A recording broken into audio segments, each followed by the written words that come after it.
We have to go. Migration in an Interconnected World, AP World History, Topic 6.6. To understand how environmental factors and economic factors influence migration patterns between 1750 and 1900, let's break down these complex processes into more digestible parts. Environmental factors in migration. Demographics. The Industrial Revolution in Europe and the growth of plantations in the Americas drastically altered population distributions. For example, in Britain, the rural population moved to urban areas like Manchester and Liverpool for factory work. In rural China and India, population growth strained agricultural lands, leading many to seek opportunities abroad. Transportation. Technological advances like the steam engine revolutionized migration by easing urban migration. The growth of railway networks made it easier for rural populations to move to cities. For instance, the expansion of railroads in the United States attracted many to urban centers like New York City, allowing return migration. Improved transportation allowed migrants to maintain ties with their home countries. This is seen in the case of Italian workers in Argentina, who, with the rise of steamships, could afford to visit or return to Italy. Economic factors in migration. Voluntary migration.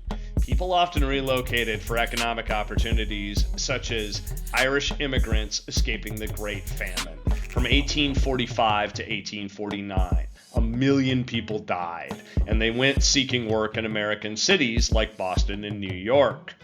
British engineers and geologists drawn to South Asia and Africa for infrastructure projects during the British Empire's expansion. Coerced labor. Capitalist economies' reliance on forced labor took several forms, including African slavery. The transatlantic slave trade, although officially abolished in the early 19th century, continued illegally in some regions. Indentured servitude. Following the end of slavery, many plantations in the Caribbean and the Americas used indentured laborers from China and India.